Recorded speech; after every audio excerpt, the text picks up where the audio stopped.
The Vaultkeepers Knock 1. The Vaultkeepers arrived at the Glass Academy of First Measures after breakfast, which was rude because dread digests poorly. Their gray carriages rolled through the front gate without a horn, without a shout, and without the basic decency to look dramatic enough for panic to be dignified. 4 clerks stepped down first, all polished collars and waterproof ledgers, followed by 2 inspectors in long slate coats and 3 apprentices carrying brass measuring cases. Behind them came Inspector Merrick Halvane, dry under a black umbrella held by a boy half his size, as if weather itself had failed to qualify for touching him. I watched from the side entrance with a stack of calibration trays in my arms, a bandage under my sleeve, a Starfall fragment hidden under Voss and Ledger's siphon works, and the calm expression of a person who had rehearsed innocence badly. Tavian Marrow leaned beside the archway, eating sugared peel from a paper twist, like the inspection had been scheduled for his entertainment. "That looks serious," he said. I adjusted the trays against my hip. "Everything looks serious when adults wear matching coats," I said. "It is how they compensate for uncertainty," Tavian smiled. "You sound uncertain." "I am certain I dislike coats," I said.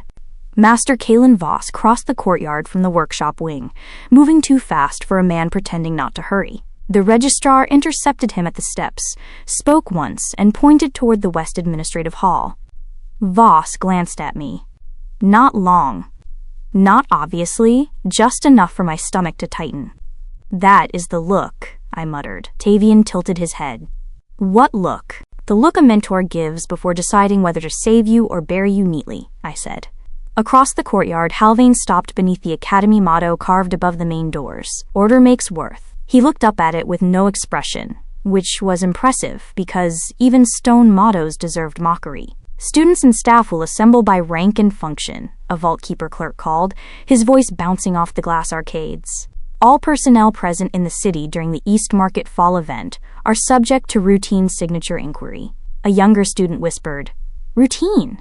And the girl beside him answered, "Routine means they brought enough paper to ruin lives." I liked her immediately. Voss was summoned before the rest of us. A clerk in a narrow hood held out a slate and said, "Master Galen Voss of Voss and Ledger Siphon Works, adjunct instructor in hybrid containment, you are required for preliminary statement." Voss took the slate, read nothing, and handed it back. "Required by whom?" he asked. The clerk blinked as if grammar had thrown a chair. "By the keepers of measured power," he said. "That is an institution, not a whom," Voss said. I nearly smiled despite the tightness in my chest. Halvane's eyes shifted toward him. "By me," the inspector said. Voss bowed the smallest possible amount. "How clarifying," he said. Then Halvane looked at me. Not my face first, my wrist, my sleeve, the way I held the trays slightly too close to my body. His gaze lifted to my eyes after he had already searched the parts he cared about. "Heartlander," he said. Tavian's smile sharpened beside me. I swallowed. "Inspector," I said. "You remembered me. I am touched, though I may recover." Voss closed his eyes for one pained second before the clerks led him inside. The interviews began in the Eastern Lecture Hall, where the Academy usually taught ethical siphon restraint to students who later grew up to invoice restraint by the hour. We were seated in rows according to function, full apprentices at the front, irregular students behind them, assistants and workshop laborers near the side door where escape looked possible but rude. A Vaultkeeper clerk called names from a ledger while 2 apprentices passed along the rows with dull bronze rods, taking shallow readings from wrists, throats, and palms. "This is merely comparative," one apprentice said to a crying first year. "No determination will be made without senior oversight." "That means determination will be made with witnesses," I whispered to the boy beside me. He looked more frightened. "Don't help," Doreen would have said if she had been there to supervise my flaws. Tavian sat 3 rows ahead and turned just enough to catch my eye. He tapped his own wrist once, smiled, then faced forward. Interesting. Not friendly, not harmless. Interesting in the way a locked cabinet becomes interesting after someone tells you not to open it. When my name was called, I stood with my hands visible and my pulse pretending not to sprint. Inspector Halvane waited at the instructor's table with a ledger open before him and a narrow silver probe beside his right hand. To his left sat a junior inspector with ink-stained fingers. To his right, a measuring apprentice whose eyes kept flicking toward my bandage. Halvane did not offer me a chair. Men like him understood that comfort was a confession delayed. "Dorian Heartlander," he said, "junior assistant at Voss and Ledger Siphon Works." irregular student of basic siphon theory. Ward of no registered house. You make me sound refreshingly unencumbered, I said. The junior inspector's pen paused. Halvane's mouth remained still. Where were you during the first storm bell 2 nights ago? He asked. On the roof, I said, watching the sky perform above its training level. Then, inside the shop. Then, looking for my sister. Near East Market? A lot of people looked near East Market, I said. The sky had just attacked it. The apprentice looked down quickly, hiding a reaction. Not laughter exactly. Recognition. Fear. Halvane noticed him noticing me. I noticed Halvane noticing that. The room became crowded with small movements. Did you enter the impact alley? Halvane asked. No, I said, and made my face bland enough to serve at a government banquet. He turned a page. A witness described a young man with soot-streaked hands and a workshop wrench. I lifted my palms. Soot-streaked hands are common in workshops. Wrenches also travel in groups. Some migrate seasonally. The junior inspector wrote that down, which felt unnecessary. Halvane picked up the silver probe. Your wrist. I held out the wrong hand. He looked at it. The other. This one is jealous now, I said, switching hands. He unwrapped the edge of the bandage without asking. The crystalline scar under my skin pulsed once, very faintly, like it had poor timing and no survival instinct. The apprentice's eyes widened by the width of a needle. Halvane's thumb pressed beside the scar. Cold moved up my arm, not siphoning, not exactly, but measurement pretending to be touch. Old injury? He asked. New scrape, I said. Wall. Walls in the glass cities often leave crystalline residue? He asked. The better ones do, I said. The probe clicked once. Halvane stopped. His eyes lifted to mine, and I saw it. Not certainty, but appetite-wearing discipline. He rewrapped the bandage carefully. You may sit, he said. I did not move. Am I cleared? I asked. No, he said. You are noticed. The inspection took 3 more hours, because bureaucracy, unlike mercy, has stamina. Students left the lecture hall pale, angry, relieved, or too important to admit any of those. Master Voss was not returned to us until the end, and when he emerged from the west corridor, his spectacles were clean, his coat was straight, and his face looked as if someone had taken an inventory of his regrets. I caught him near the workshop arch. Well? I asked. The academy remains open, he said. That is what people say when the house is burning, but the lease is valid, I said. He glanced over my shoulder toward Halvane, who stood by the main door speaking to the registrar. Not here, he said. I am beginning to hate that phrase, I said. Voss lowered his voice. Then survive long enough to hear alternatives. The answer landed harder than I expected. Before I could push him again, Halvane crossed the hall toward us, Umbrella Boy trailing behind despite being indoors, which suggested either habit or a tragic lack of promotion.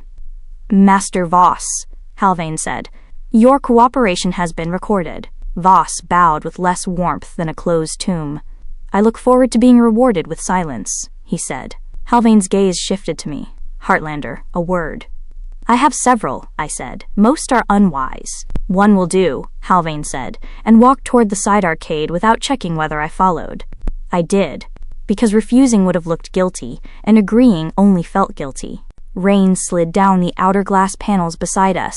The courtyard beyond had emptied under Vaultkeeper order, leaving puddles trembling in the wind. Halvane stopped beside a bronze statue of St. Orvan the Measured, a dead reformer whose entire expression suggested he had regretted being cast in metal. Unusual signatures are not crimes, Halvane said. How generous, I said. But they become public hazards when unreported, unstable, or manipulated by hostile factions. I leaned against the wall before my knees could reveal more honesty than my mouth. I am none of those things. You are unreported, he said. That is one. I met his eyes. And if someone has an unusual signature, through no fault of his own? I asked. Halvane almost smiled. Almost. Fault is a moral category. Classification is administrative. That may be the most Vaultkeeper sentence ever spoken, I said. Keep your head down, he said, ignoring me. Attend your classes. Work in your shop. Do not seek private contact with merchants, reformers, vitalist sympathizers, or black harvester intermediaries. That is a wide social net, I said. Will I be allowed to speak with pigeons? If they begin offering protection, report them, he said. That surprised a laugh out of me before I could stop it. His expression did not change, but his eyes sharpened, as if he had meant to find where humor lived in me so he could mark the address. "The city is frightened," he said. "Frightened cities simplify. They turn anomalies into tools or threats. I prefer tools." The rain tapped the glass. My wrist burned beneath the wrap. "Is that the warning?" I asked. "No," Halvain said. "The warning is this. If the keepers classify you before you explain yourself, your explanation will no longer matter." He stepped away, and the umbrella boy hurried after him. I watched them cross the hall. Voss joined me without speaking. "He threatened me politely," I said. Voss sighed. "Then he likes you." "I preferred being neglected," I said. "The Black Harvester emissary found me that evening behind the old Wayhouse, which was inconvenient because I had gone there specifically to avoid being found. The Wayhouse sat between the Academy Canal and the Lower Market, abandoned except for mold, rats, and one clerk's ghost if you believed the dock boys, which I did not because ghosts had better places to be bored. I had gone to meet Doreen after her shift, but a fog rolled off the canal thick enough to hide bad intentions and civic maintenance alike. "Dorian Heartlander," a man said from the shadow of the broken scale arch.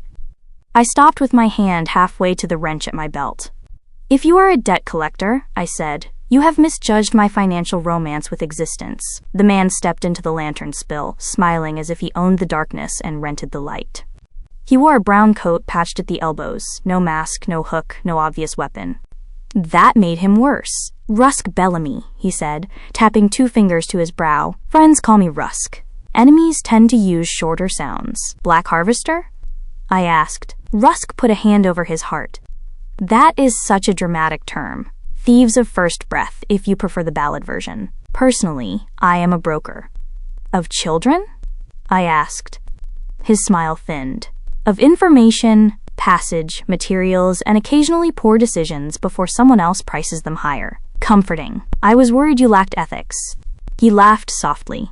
"You have a mouth on you." "Good. The quiet ones break badly."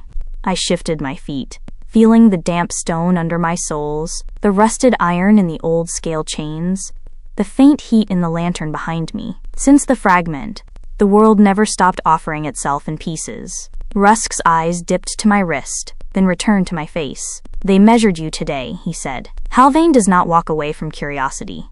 He puts collars on it." "I am not curious," I said. "I am poor." "Even better," he said. "Poverty teaches flexibility. Fear teaches speed. You, Heartlander, have both, and something else besides." I should have walked away. Instead, I said, "Make the offer before my patience improves." Rusk's grin returned. "Trade me what you saw in the alley, what you touched, and how it marked you. In return, I give you coin, papers, and a route out of the glass cities for you and Doreen Veilhart." My hand tightened on the wrench. "Leave her name out of your mouth," I said. The humor left my voice so completely that even I noticed the room it created. Rusk lifted both hands. "Protection works better when it includes the person you actually care about. Threats also work better that way," I said. "This is not a threat. That is what people say when they want credit for restraint." He considered me, then nodded as if approving an item on a shelf. "Fair. Here is the threat version. The Vaultkeepers will classify you, the Vitalists will preach at you until you bleed, and my less charming competitors will cut the truth out of your wrist if they think it can be bottled.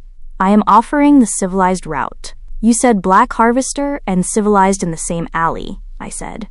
"Bold." Rusk reached into his coat slowly and withdrew a small black card stamped with a curved sickle around a blank circle. "Keep it," he said. "When the polite people become honest, you will want someone dishonest enough to say what they mean."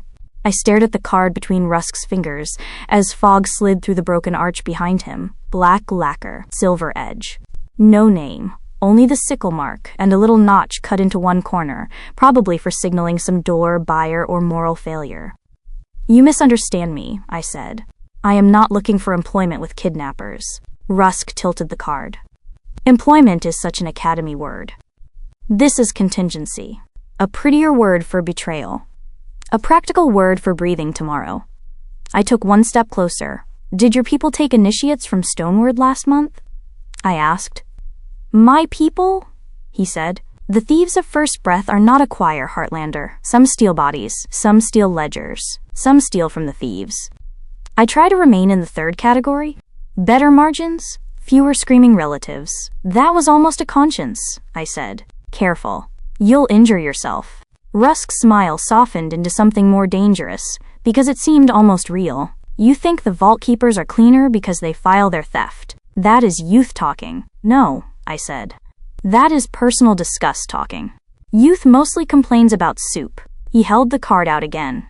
I did not take it. The fog thickened. Somewhere beyond the Wayhouse, 2 Vaultkeeper bells chimed the closing hour, and the sound made my wrist ache like the scar could hear authority. Rusk noticed the flinch. You have already learned it, haven't you? He asked. Matter speaks after the starfall touches you. Stone. Metal. Heat. Maybe worse. My throat tightened. You talk too much. That means yes. That means your face has become tiring. The shard did not make you powerful, he said. It made you valuable. There is a difference. And everyone dangerous knows it. I looked toward the canal path where Doreen should have appeared by now. Empty fog. Lantern glow. Far footsteps. Why help me?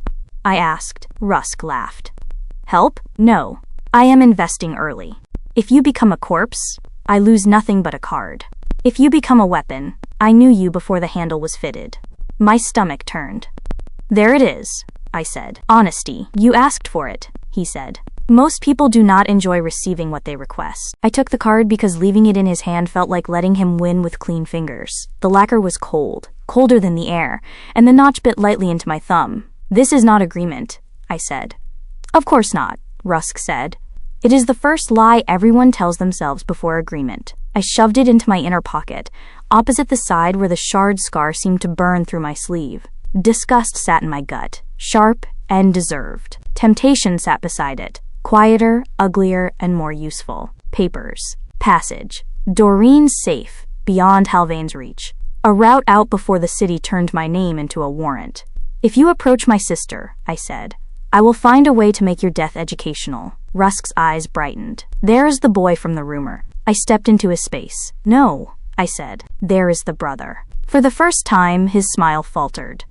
Good. Then boots sounded on the canal path, and Doreen's voice cut through the fog. Dorian? Rusk stepped back into shadow. Keep your head down, he said. Everyone keeps saying that, I snapped. His laugh drifted after him. Then perhaps the floor is worth studying.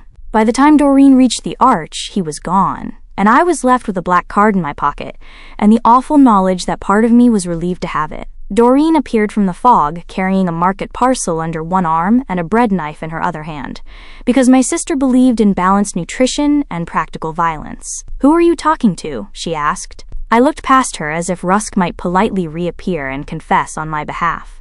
He did not. Typical criminal discourtesy. A man with investment concerns, I said. She lifted the knife. In you? Apparently. That is suspicious. You depreciate under stress. I put a hand to my chest. Cruel, but financially literate. She stepped closer, eyes searching my face, my wrist, the fog behind me. Dorian, I sighed. Black harvester broker. Rusk Bellamy. Offered coin, papers, and a way out. Her grip tightened around the knife. And I refused in principle, I said. In principle? My principles were very firm. Your pocket looks guilty, she said. I stared at her. That is not a real observation. It is when you make that shoulder. She reached for my coat, and I twisted away. Respect a man's privacy, I said. Respect a sister's pattern recognition, she said, then jabbed the parcel into my chest. Hold the bread. Is this a distraction? I asked, taking it. Yes, she said, and snatched the black card from my pocket before I could stop her. Doreen. She held it up under the lantern. Oh, pretty. Your secret admirer has taste. He is not my secret admirer. He gave you a card in the fog. That is how criminals network. She turned it over, studying the sickle mark. Does it come with flowers? Or do kidnappers skip romance? I reached for it. She lifted it out of reach, which was insulting because we were nearly the same height, and she knew I would not shove her. Doreen, give it back. Say, please return the evidence of my moral decline. She smiled despite the fear behind her eyes. Better. She gave me the card, and for a moment our fingers touched around it. The fog seemed to soften. The bells faded behind the canal water. Doreen's teasing expression slipped, and what remained was the girl who had walked home through a panicked city because I was the only piece of family she trusted not to vanish on purpose. Would you take it? She asked. The way out. I looked at the card. If it kept you safe, I said, I would be tempted. The Vaultkeepers knock too. That is not what I asked. It is the only honest answer I have. She leaned against the broken scale post, her shoulder brushing mine. I do not want safety that costs you your soul, she said. My soul has poor resale value, I said. She did not laugh. I looked down at the bread parcel because it was easier than looking at her. I do not know what I am becoming, I said quietly. That scares me less than everyone else knowing what they want me to become. Her hand slid into mine, quick and fierce. Then we become difficult, she said. Together. The word pressed against something bruised in me. I almost told her everything I had held back. The living warmth I had sensed, the name in the dream, the thrill when power answered without cost. I almost said, I am afraid I liked it. Then a Vaultkeeper patrol horn sounded at the far end of the canal, and Doreen straightened, all knife again. Home, she said. I tucked the card away.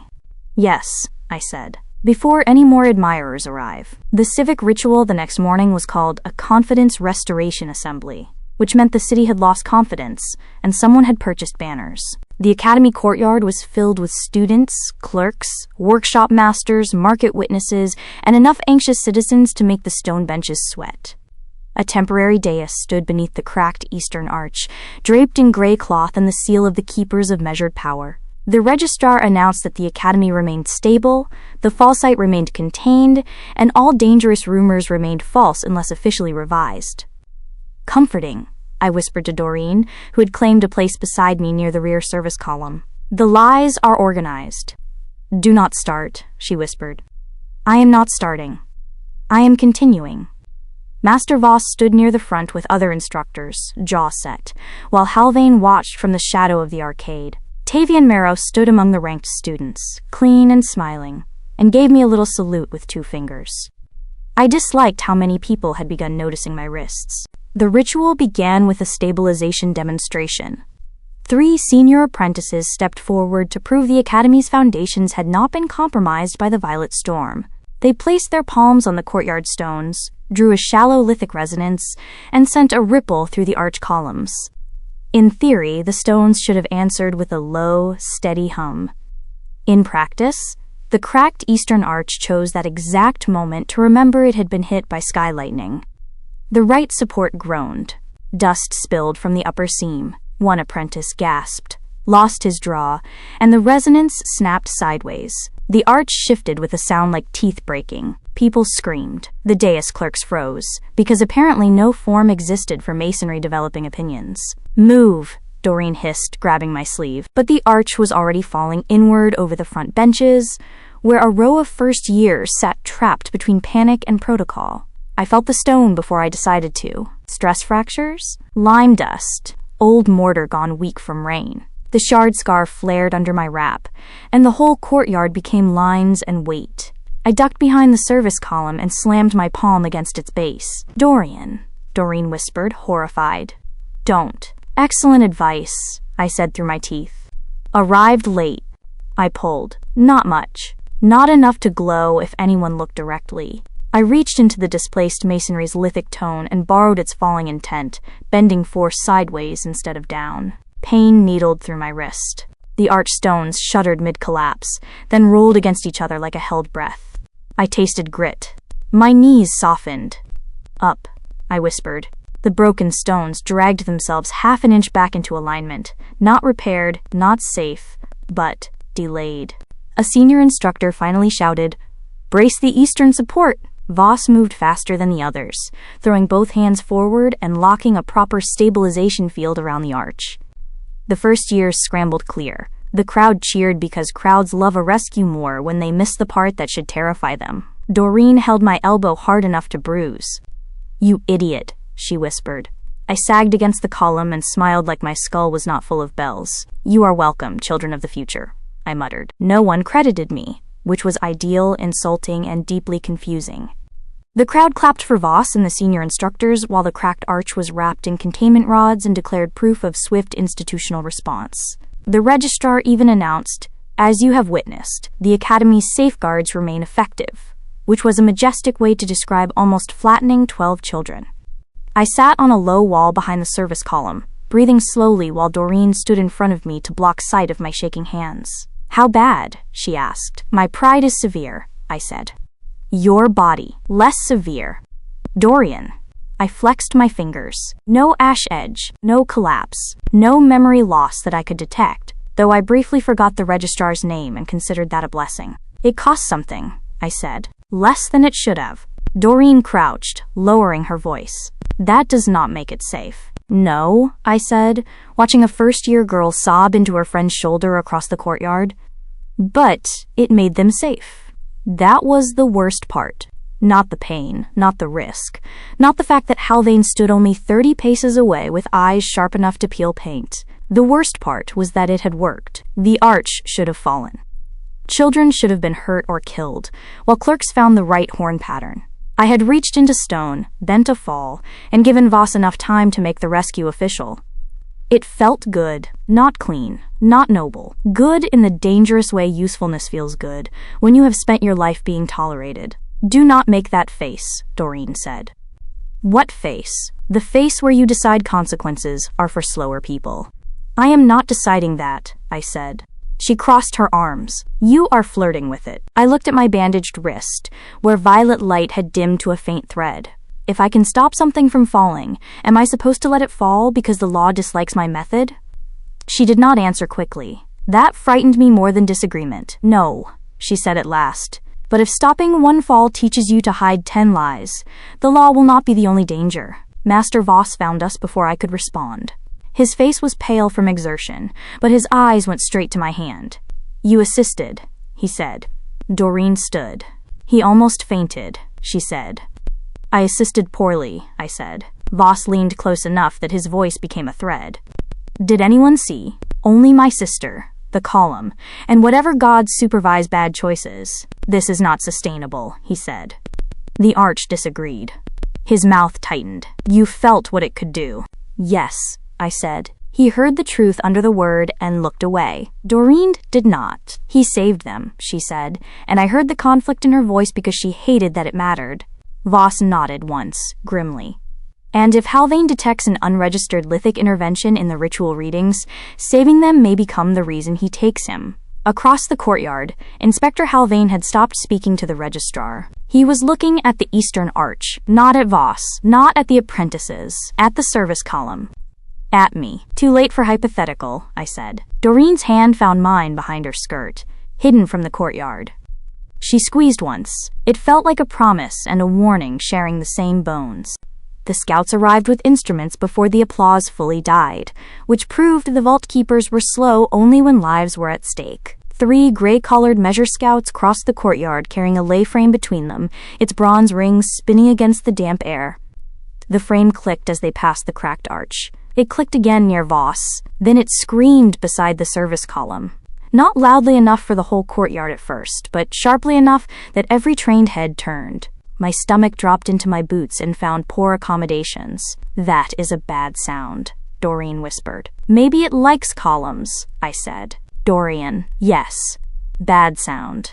A scout adjusted the rings, frowning. Pale light threaded through the frame and snapped toward the ground where my palm had pressed moments earlier. The stone there carried a faint violet residue, thin as spilled ink, visible only when the ring passed over it. Voss stepped forward at once. Residual instability from the arch strike, he said. The column absorbed secondary stress. One scout bowed politely. Master Voss, please step aside. I am explaining the event, Voss said. You are obstructing a reading, the scout replied. Haldane moved through the gathering crowd without hurry. That was his talent. He never needed speed, because everyone else's fear ran ahead and cleared his path. What have we found? He asked. The lead scout swallowed. Unregistered intervention, Inspector. Lithic profile present, but contaminated by non-standard resonance. Define non-standard. Violet spectrum trace, the scout said. Around us, whispers rose. Violet had become the city's favorite color to fear. Doreen's fingers tightened around mine until my bones complained. Haldane looked at the residue, then at Voss, then at the row of apprentices, then at me. Interesting, he said. No, I whispered. I vote we ban that word. Doreen shot me a look. Haldane approached, stopping close enough that I could see rain beading on his coat seams. Heartlander, he said. You were near this column during the collapse. Many people were near architecture today, I said. Architecture was the theme. Did you touch the stone? He asked. I leaned, I said, weakly, with civic concern. A scout raised the lay frame behind him. It clicked once, softly, toward my wrist. Halvain heard it. So did Voss. So did Doreen. The courtyard narrowed until I could feel every wet cobble, every watching student, every clerk's ink-slick finger waiting to write me into a category. Tavian Marrow watched from the student ranks, smile gone now, eyes bright with calculation. Halvain held out his hand. Your wrist, Heartlander. Doreen stepped half a pace forward. He already submitted to screening, she said. Halvain looked at her as if noticing a knife someone had left on a table. And you are? Doreen Veilhart, she said. His sister. Adopted, a clerk murmured from behind him. I felt her flinch beside me, tiny but real. My voice cooled before I planned it. Careful, I said. Halvain's eyes returned to me. For a moment, none of us moved. Then the eastern arch cracked again, smaller this time, and the scouts rushed back toward it. Voss seized the interruption like a drowning man finding rope. Everyone clear the courtyard, he shouted. Now, the crowd broke into motion. Doreen pulled me backward. Halvain did not stop us. He only watched as we retreated under the arcade, his expression calm and certain. I looked down at my bandaged wrist. The violet thread glowed once beneath the cloth, answering the lay frame across the stones. The net had not closed, not yet, but I could feel its shape around me now, tightening with every breath. Here ends Chapter 2, The Vaultkeepers' Knock.